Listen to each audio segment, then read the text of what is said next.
Esta es la noche en el continente americano, mientras en Europa inicia la madrugada y amanece en Asia. Así cae la noche en el continente americano y transcurre la mañana y la tarde en el resto del mundo. La noche, bajo la dirección de Claudia Gurizati.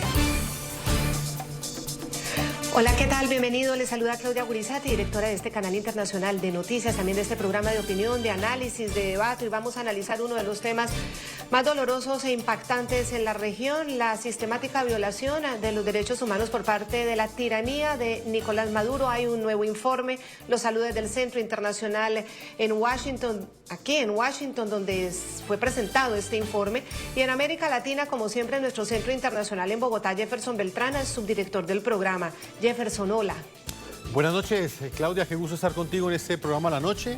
Un saludo para quienes nos ven y nos siguen hasta ahora en todo el continente americano y en el resto del mundo. Aquí comienza el programa La Noche. Que enciende las luces para que usted vea el punto clave de la noticia, y la noticia es la presentación anual o correspondiente al año 2024-2025 de la crisis de derechos humanos, de las terribles violaciones a ellos, de los crímenes de lesa humanidad que nuevamente quedan documentados por el Instituto CASLA y entregados para conocimiento del mundo entero, de la comunidad internacional en Washington, en la sede de la OEA, con el acompañamiento del secretario saliente Luis Almagro. Vamos a estarles entregando a ustedes los detalles de ese informe durante esta transmisión del programa, explicándoles de qué se trata, con entrevistas que vale la pena escuchar para entender la dimensión, la gravedad y lo doloroso del tema, Jefferson.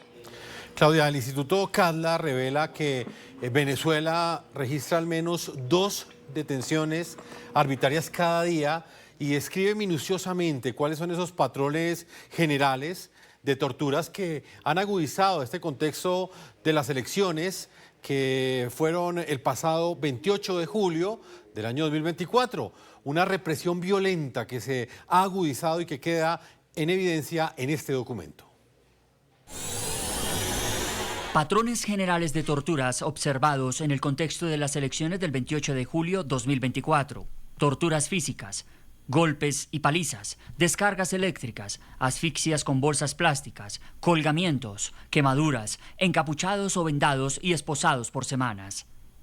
Torturas psicológicas, falta de medios de vida, exposición prolongada a condiciones insalubres, sin acceso al aseo personal ni baño, discriminación y amenazas a la comunidad LGTB, privación y o falta de privacidad absoluta de la visita familiar y las llamadas telefónicas, amenazas y otras formas de torturas psicológicas, inducción al suicidio, celdas de tortura y castigo.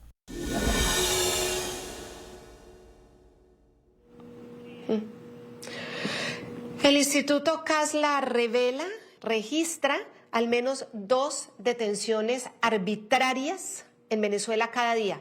Es decir, Hoy, mientras aquí estamos charlando, mientras estamos hablando, mientras estamos haciendo el informe sobre esa barbaridad, 2 personas están siendo detenidas arbitrariamente, desaparecidas, secuestradas e incluso torturadas. Y esto se agudizó a partir de las elecciones del 28 de julio del año pasado, cuando fue María Corina Machado, que no lo pudo hacer en persona, pero a través de Edmundo González, quienes ganaron las elecciones, quienes arrollaron a Nicolás Maduro con un 67% en las urnas.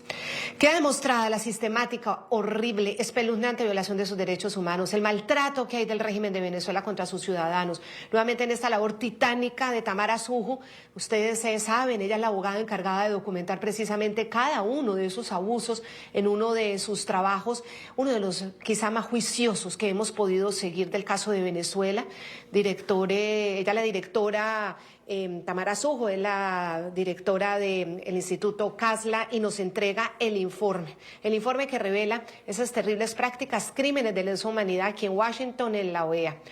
A Tamara Sujo, gracias por acompañarnos nuevamente para hablar de una noticia que es dolorosa, que es desgarradora, pero que es muy importante ventilar.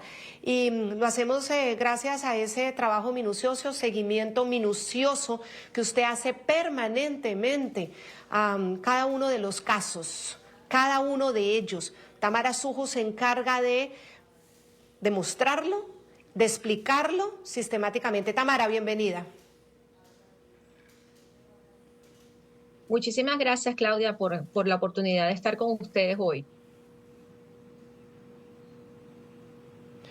Como decimos, con tu trabajo nuevamente queda evidenciado, Tamara, evidenciada esa sistemática violación de derechos humanos, y es sistemático porque se cometen crímenes de lesa humanidad de manera permanente, como una estrategia por parte del régimen de Nicolás Maduro. No podemos hablar de un Estado porque es un Estado cooptado por esta organización criminal. ¿Qué resaltas de este informe nuevo? Claudia, primero resalto la masividad de la represión, ¿no? Desde los años 2014-2017 no se veía una persecución sistemática como la que se ha vivido en Venezuela en el contexto electoral. Pero yo diría que se ha incrementado dicha persecución, porque esta vez no solamente ha sido en las manifestaciones contra todas las personas que manifestaban y los cientos, los miles de detenidos que ha habido, sino que ha tenido todo un plan para perseguir a las personas que nosotros llamamos personas de interés operacional, estilo Cuba, y han ido contra alcaldes, contra concejales, contra miembros de partidos políticos, dirigentes de partidos políticos, activistas de partidos políticos, activistas de derechos humanos, periodistas extranjeros, es decir, la masividad de la persecución sistemática en Venezuela que ha abarcado a todo el mundo, a personas menores de edad, personas con discapacidad, mujeres, hombres, ancianos, personas con discapacidades incluso psiquiátricas. Es decir, no ha importado nada, simplemente lo que ha importado es ejemplarizar el castigo para aterrorizar a la población, como lo ha estado haciendo en el pleno ejercicio del terrorismo de Estado, ¿no? Y eso es lo que primero diferenciaría de otras épocas, después diferenciaría el tipo de planificación demostrado y además anunciado por el propio Ejecutivo, como por ejemplo la remodelación y nuevas cárceles, la cárcel de Tocuyito y Tocurón, que fueron remodeladas expresamente por orden de Maduro él mismo en una rueda de prensa para recibir a toda esta masividad de detenidos, más de 1.700 detenidos en las dos cárceles, la construcción de nuevas cárceles de máxima seguridad como el Fuerte Guaycaipuro, el Rodeo, la creación del grupo SESMAS, que es el sistema de seguridad donde todos los funcionarios están encapuchados y armados y se conocen por alias y causan un terror aún mayor porque no se sabe quiénes son. En ese grupo SESMAS, Claudia, puede haber cubanos, puede haber pranes, puede haber quién sabe quién, porque nadie sabe quiénes son y están a resguardo de los centros carcelarios. La ubicación de nuevos centros de tortura clandestinos como el de Santa Mónica y el de la casa, el Palacio Blanco en cerca de Miraflores. La operación Tuntún, por ejemplo, operación creada para perseguir a personas, a personalidades. Es decir, que iban por ellas, que iban a sus casas, que sabe quiénes son, que además los patriotas cooperantes que están alrededor de estas personas están informando constantemente si los que están clandestinos volvieron a sus casas. Es decir, toda una activación de una red civil, militar y paramilitar y policial para perseguir a la población. Y luego vinieron los patrones de detenciones arbitrarias, los patrones de tortura, los patrones de desaparición forzada, que es una de las cosas más terribles que existen en estos momentos en Venezuela. Es decir, todas las personas detenidas han sido sometidas a algún tiempo de desaparición forzada e incluso hoy día hay personas que no se sabe después de 6 meses, 7 meses, dónde están, dónde los tienen y en qué condiciones están, como el grupo de extranjeros, por ejemplo, o los militares y civiles que tienen en los sótanos del DGCIN en Boleíta,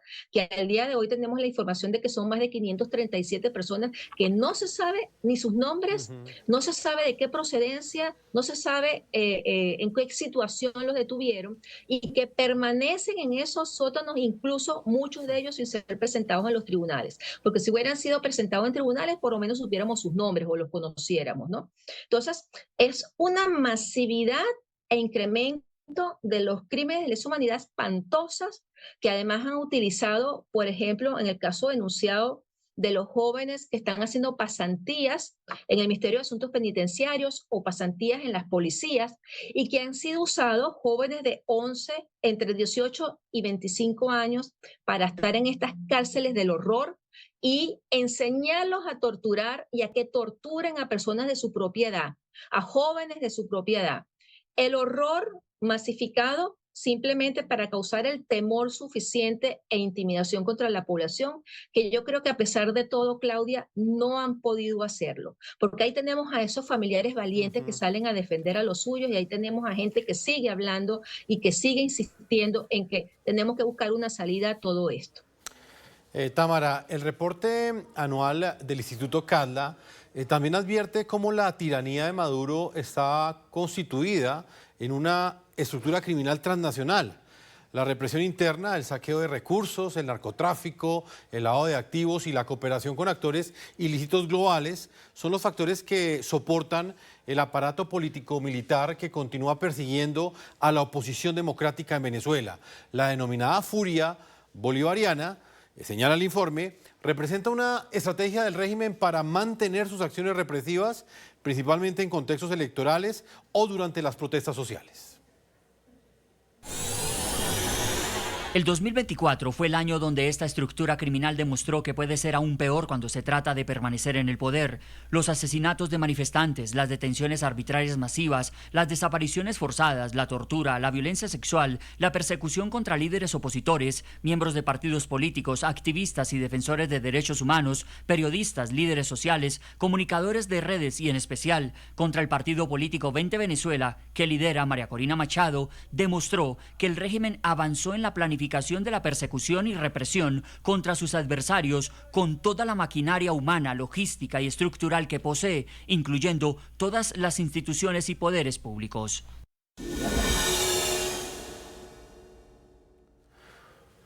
Tamara, el informe, tal y como lo acabamos de ver, describe una convergencia, una alianza entre la dictadura venezolana y el crimen organizado transnacional. ¿Cuáles son los ejemplos más concretos de ese macabro pacto? Y también me gustaría saber cómo ha evolucionado esto en el último año, teniendo en cuenta eso que mencionabas anteriormente, la forma como también ha evolucionado la tortura en Venezuela y que se ha incrementado luego de las elecciones fraudulentas en las que Nicolás Maduro se dio como ganador a pesar de haber perdido. Mira, ya el Estado, es decir, el régimen, es una estructura criminal transnacional. Eso no es un Estado. Ese es un tirano con una estructura criminal transnacional que funcionan, que están fusionados, ¿no? Ellos necesitan esto para mantenerse en el poder, porque ellos tienen el narcotráfico, el tráfico de minerales, el tráfico del oro, las alianzas con la FARC, con el ELN, con grupos terroristas, con Irán, con Rusia. Es decir, ellos ya tienen la estructura de ser un grupo criminal transnacional y necesitan la comisión de estos crímenes. Por eso es que yo digo que los crímenes de lesa humanidad están de manera transversal en los poderes del Estado. Es decir, en el CNE, al robarse los votos de los venezolanos y provocar toda esta crisis, en el poder legislativo por legislar todas esas leyes represivas de persecución sistemática contra los venezolanos, en el poder judicial por ejecutar los crímenes de lesa humanidad por órdenes, ¿verdad? Y en todas las instituciones públicas por ser cómplices de lo que está pasando en Venezuela. El crimen de lesa humanidad está de forma transnacional en todos los poderes e instituciones públicos venezolanos. Y además tienen relaciones, por ejemplo, en el más emblemático que te puedo mencionar, es el asesinato del teniente Ronald Ojeda en Chile, cuya denuncia de la Fiscalía lleva a que hubo una orden desde el Ejecutivo, el ministro de Interior y Justicia, Diosdado Cabello, que fue ejecutada por un funcionario leal al régimen del DGCIN, del DAE, que obedece órdenes del Ejecutivo directamente, que es el coronel Alexander Gran Cuartiaga, que se trasladó a Chile para junto con el Tren de Aragua, las personas identificadas del Tren de Aragua ejecutaron este horrible crimen. Es decir, la persecución y la ejecución de crímenes de lesa humanidad transnacional, fuera de las fronteras con Venezuela. Todo esto nos lleva a decir que hoy día Venezuela está gobernada por criminales que forman parte de esta conjunción, de esta estructura de crimen organizado transnacional, que están simplemente para mantenerse en el poder y por el dinero, no por Venezuela, ni por querer un mejor país, todo lo contrario. para apoderarse de las riquezas de Venezuela y para el fin de eso necesitan aterrorizar a la población mediante las detenciones, las desapariciones, la tortura, la violencia sexual y todo lo que ustedes vieron en ese informe. Sí, lo vimos y permítanos, Tamara, compartir con los televidentes unos apartes de ese informe en este momento. Como muy bien lo vas describiendo, esos estremecedores testimonios de personas que fueron maltratadas, torturadas físicamente, torturadas psicológicamente, llevándonos al punto del suicidio, aquellas torturadas que, bueno, mueren cuando salen de la cárcel. Permítenos compartir, porque es la única manera en la que uno puede captar la realidad de lo que sucede bajo este régimen criminal. Es un autoritarismo criminal, brutal, sanguinario. Y también describir parte también del testimonio y del informe tuyo sobre cómo funcionan esas cárceles terribles de Tocorón, el Rodeo 1, Tocuyito, y cómo narraron ellos mismos sus testimonios que recoges en el informe. Y ya volvemos contigo, vamos a verlo. Lo peor fue que nos trataban como animales, nos decían que no teníamos derechos, que no teníamos nada que exigir, que nos íbamos a podrir en la cárcel, que no teníamos decisión con nosotros mismos, que no les importaba si nos pasaba algo, la ausencia absoluta de la empatía de que eres un ser humano, víctima de Tocuyito. La peor tortura era la psicológica, la diaria, la que nos decía que nunca más volveríamos a ser libres, que seríamos condenados por terroristas a 30 años en esos campos de concentración malolientes, presos nosotros, presos nuestros familiares, presas nuestras ilusiones. Vi a compañeros de celda quebrarse, llorar, perder el deseo de vivir. Víctima de Tocorón. Dentro de los condenables casos de tortura documentados por el Instituto Cadla en Venezuela, se destacan las horrorosas prácticas implementadas por las fuerzas represoras de la dictadura en el interior del centro penitenciario Tocorón. Escuchen ustedes este desgarrador testimonio. Varias víctimas fueron castigados parándolos en posición firme, con los brazos extendidos hacia adelante, y les ponían un palo de escoba, obligándolos a permanecer por varias horas o todo el día en esta posición. Si el palo se les caía, les propinaban brutales palizas. Fueron desnudados completamente y obligados a ponerse la ropa que les suministraron en el penal, sin ropa interior, y así permanecieron por un mes, lo cual les causó cuadros de dermatitis, irritación en las zonas íntimas, incluso hongos, escabiosis, sarna, y sin poder tener acceso a ningún tipo de medicamento para poder tratarse la afección ese mes. Muchas de las víctimas que en algún momento protestaban o se quejaban por estar en este lugar fueron sometidos a descargas eléctricas en sus partes íntimas con un taser. Las descargas fueron aplicadas intencionalmente en los genitales, transformando el castigo físico en una forma de agresión sexual, lo cual determina un patrón de violencia sexual y de género.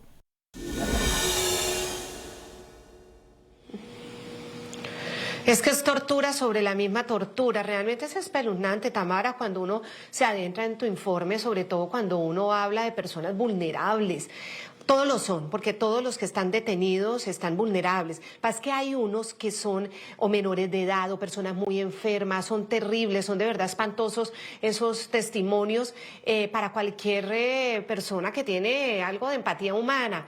De esos, ¿cuáles resaltarías tú, Tamara? ¿Cuál de esos casos de menores y de personas muy lastimadas resaltarías en el informe? Mira, el caso de la muchacha que murió hace pocos días que yo mencioné, se me escapa el nombre en este momento.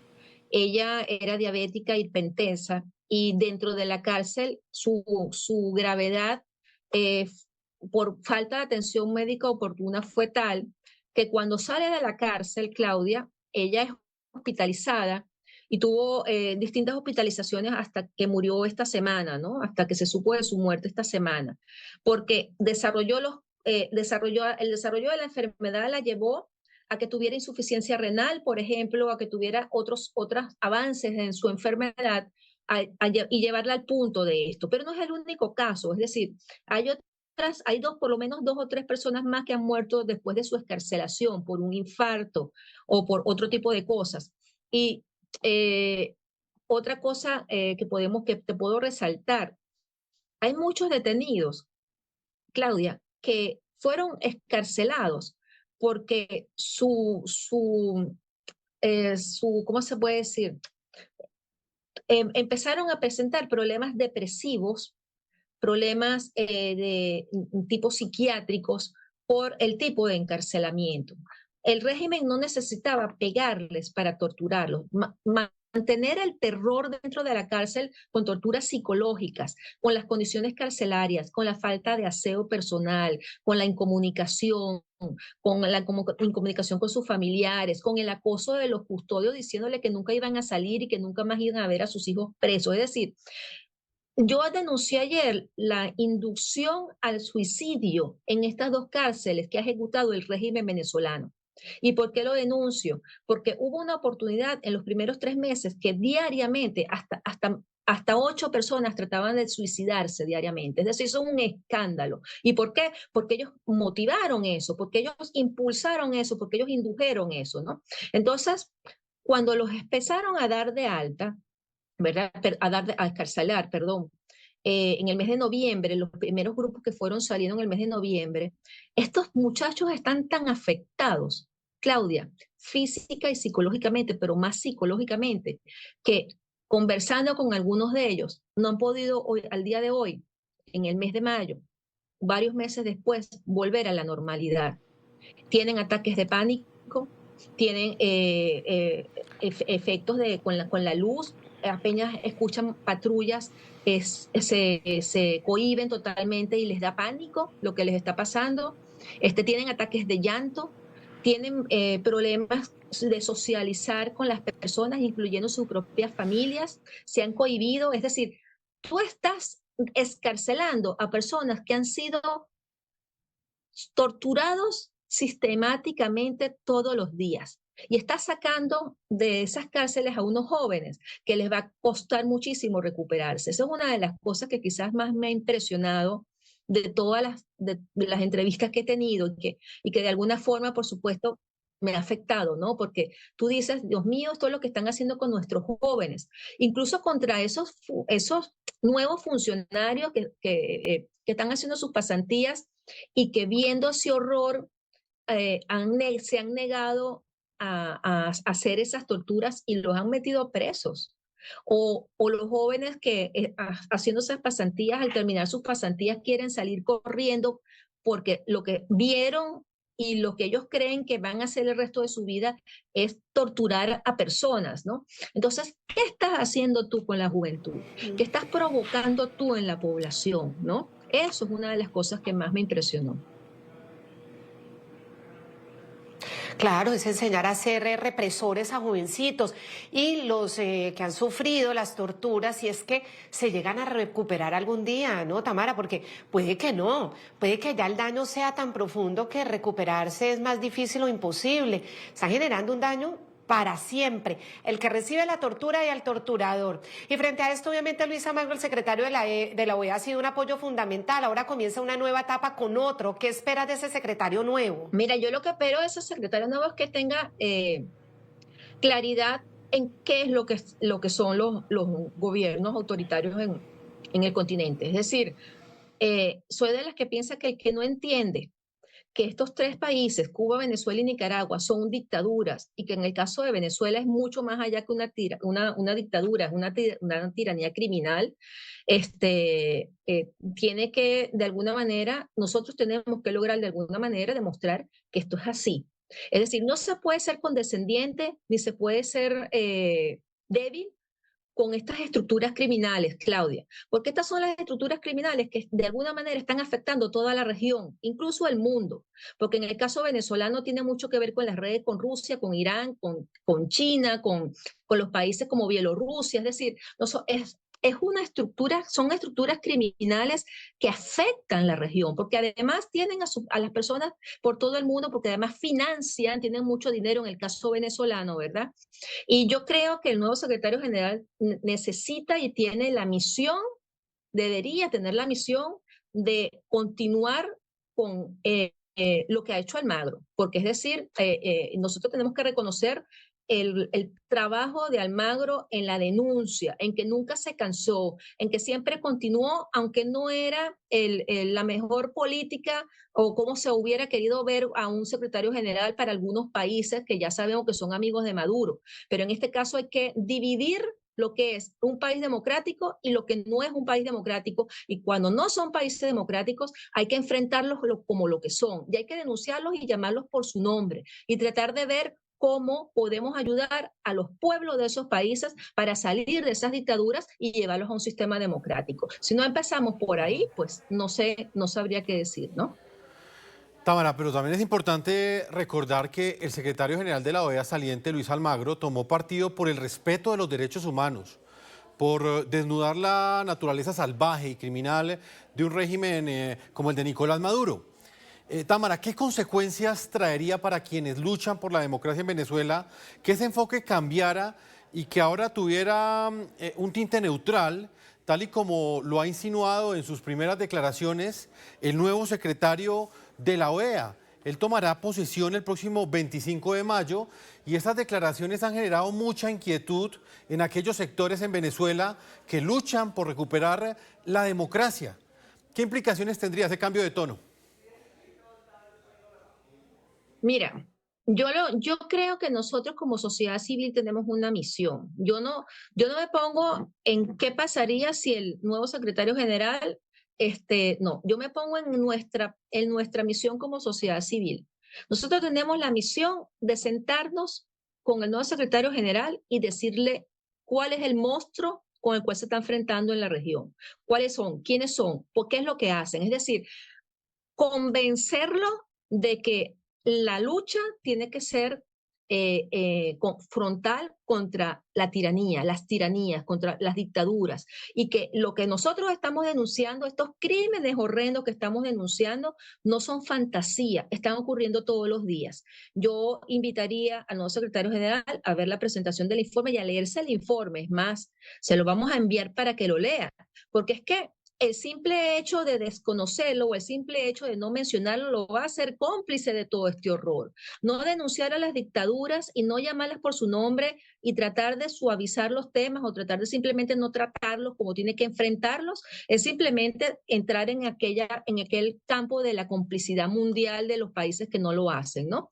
Entonces, por eso yo soy de las que piensa que la sociedad civil tiene un rol importante que jugar ahora a partir después del 26 de mayo, cuando entre el nuevo secretario general, y nuestra función va a ser esa, nuestra función va a seguir denunciando y hacerle ver a esta persona que el monstruo es real, que existen, que no se puede ser tibio con estas personas. Claro, y Almagro no ha sido tibio, Almagro ha puesto las cosas en su lugar, no ha mirado de perfil, ha enfrentado el tema llamándolo lo que es tiranía, crueldad, sadismo y sobre todo, pues es una organización criminal lo que opera en Venezuela, no es un gobierno a un Estado. Ya regresamos porque vamos a escuchar a Luis Almagro, es la entrevista que le ha logrado hacer el corresponsal y periodista permanente NTN 24 en Washington, Roberto Macedonio, una conversación interesantísima que tuvo con el secretario saliente Almagro y sobre todo la campana, nuevamente el llamado a atención a la Corte Penal Internacional, que también lo seguiremos hablando contigo, Tamara. Ya regresamos.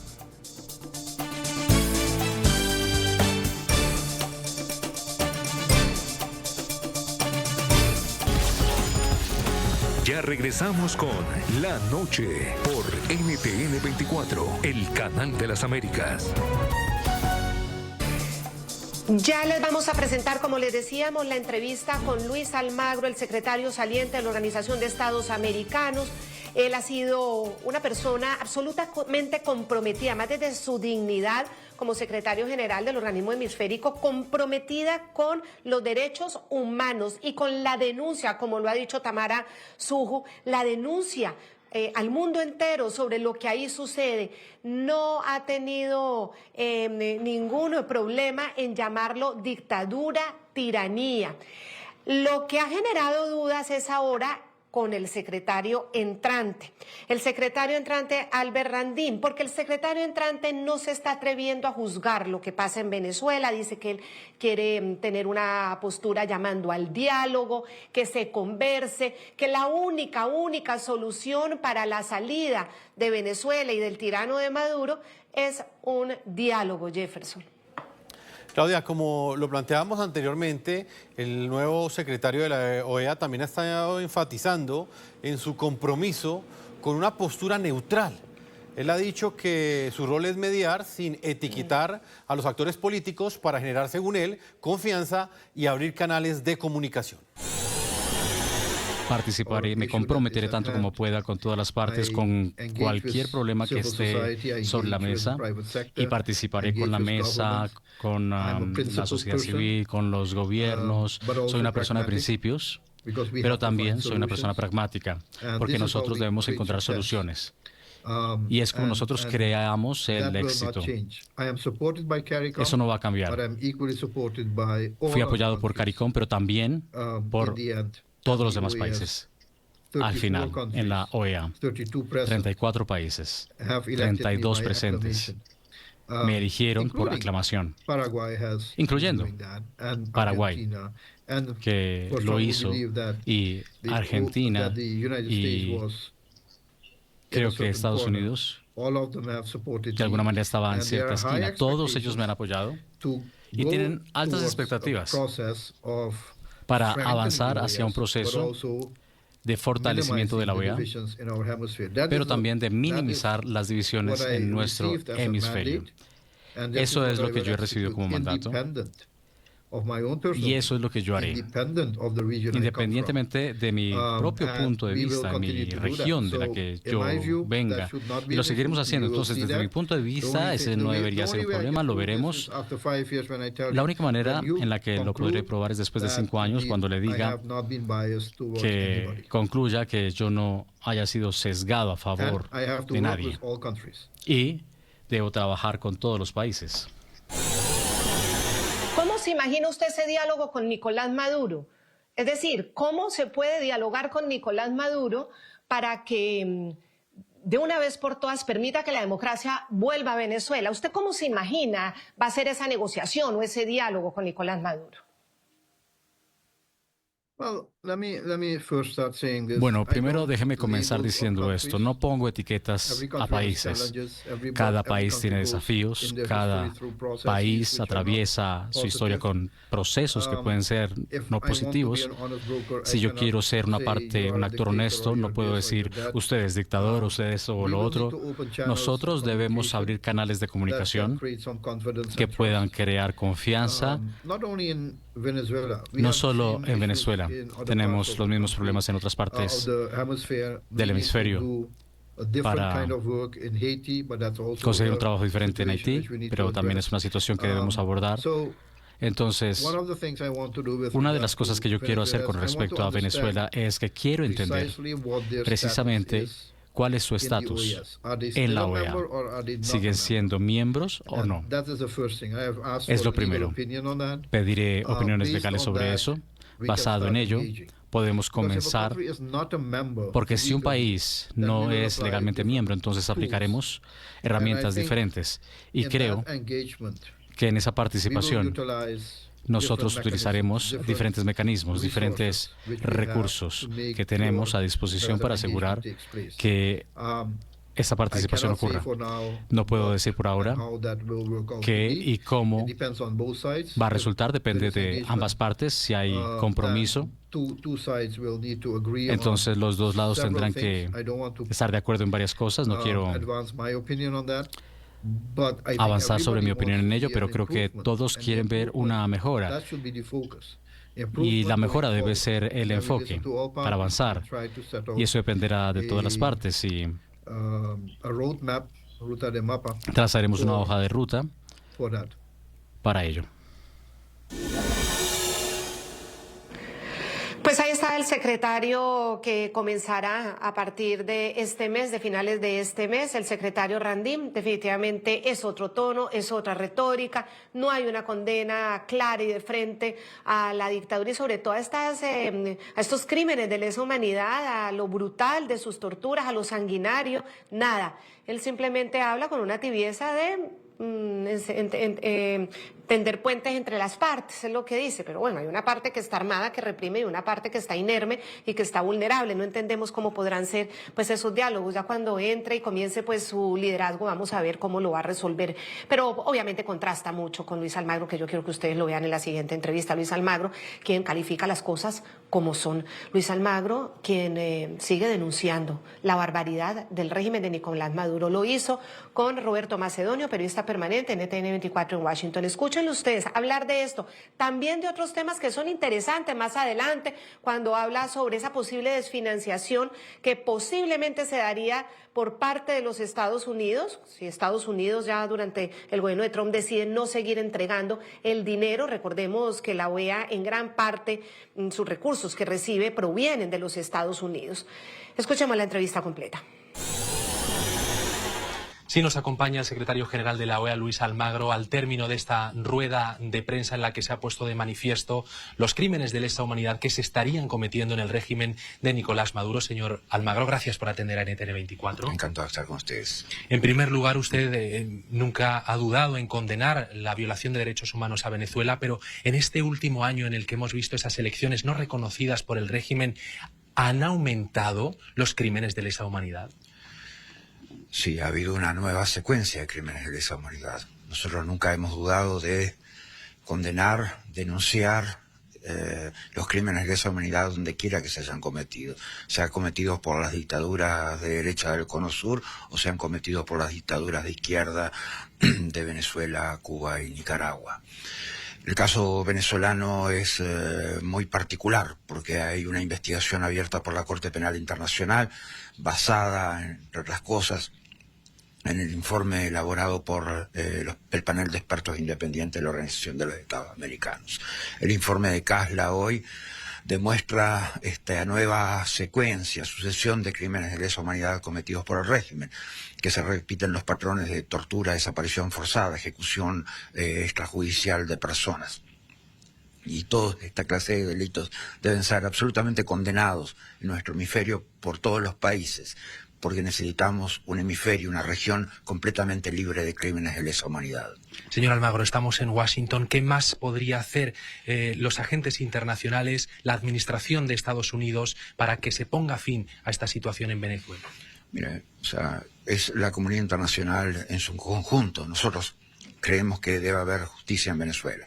Creemos que la Corte Penal Internacional, y lo hemos solicitado, ya tiene suficientes elementos como para inducir autos de procesamiento para la cadena de mando del régimen venezolano encabezada por Nicolás Maduro, así como la orden de captura correspondiente en función de esos crímenes de lesa humanidad.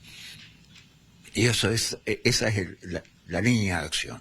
Después lo otro es que el que comete crímenes de lesa humanidad debe ser un paria en el continente, debe ser completamente aislado en el continente y debe definitivamente inducirse a que abandone el poder por todos los medios políticos y diplomáticos disponibles. Está a punto de comenzar un nuevo secretariado en la OEA que asume el señor Randim. ¿Un deseo para esta nueva etapa? Que todo sea para bien.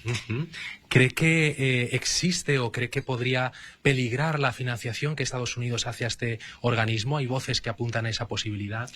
Nosotros no creemos que así sea. Nuestra organización ha demostrado vigencia en este tiempo. Llevamos 10 años en el cual hemos tenido diferentes alternativas y permanentemente han cambiado las administraciones de Estados Unidos. Hemos llegado con la administración Obama, después tuvimos Trump 1, después administración Biden, después Trump 2, y siempre hemos sostenido el proceso de la vigencia y la relevancia de la organización, y por lo tanto los fondos han seguido fluyendo y los fondos específicos han crecido permanentemente durante este tiempo. O sea que esperamos que ese esfuerzo y esta importancia que tiene la organización se mantenga, obviamente. ¿Cree que Trump está comprometido con la OEA a pesar de esos recortes públicos que hemos visto en otros sectores aquí en Estados Unidos? Mire, el compromiso es de uno con el trabajo de uno. O sea, después a uno lo puede reconocer todo el mundo y eso está muy bien, o no te puede reconocer nadie quizás y lo tenés que hacer igual, porque es éticamente lo que corresponde, porque es políticamente lo que corresponde. Y uno simplemente hace el trabajo porque es bueno para la institución y es lo que corresponde y es lo que debemos hacer. ¿Y en estos más de 100 días usted sí ha sentido respaldo de Donald Trump? Mire, o sea, nosotros hemos tenido un diálogo permanente con la administración Trump y lo hemos hecho de una manera fluida y consistente. O sea, definitivamente sí, hemos trabajado juntos y hemos resuelto algunos temas de fondos específicos y presupuestales que eran relevantes para la organización. Por último, señor Almagro, quería preguntarle también por el fallecimiento de su paisano Pepe Mujica, unas palabras con las que usted le recuerde. Eso es, sí, eso es un motivo de profundo dolor para mí. Yo no tengo palabras para referirme a alguien que fue mi maestro en términos absolutos en la política y en tantas cosas de la vida. Con Mujica trabajé 3 años en el Ministerio de Ganadería, Agricultura y Pesca. Fui 5 años su ministro de Relaciones Exteriores. Es una persona que dio a la política una nueva dimensión y dio también esa dimensión, la hizo global, una política humilde, creíble y noble, que era justa para la gente, justa para los pobres, los desposeídos, los discriminados. Entonces, su vida es un ejemplo, sus enseñanzas son un ejemplo, sus palabras son siempre un referente para nosotros. Señor Almagro, gracias por atender a NTN 24. Gracias a ustedes. Interesante entrevista de nuestro colega Roberto Macedonio con el secretario general de la OEA saliente, Luis Almagro. Vamos a una pausa comerciales. Támara, danos unos minutos y cuando regresemos estaremos hablando precisamente de lo que planteaba Luis Almagro cuando asegura que la Corte Penal Internacional ya tiene en este momento las pruebas suficientes, no solamente para enjuiciar a Maduro, sino también para capturarlo. Vamos a estar analizando ese punto. Ya volvemos a este programa de la noche.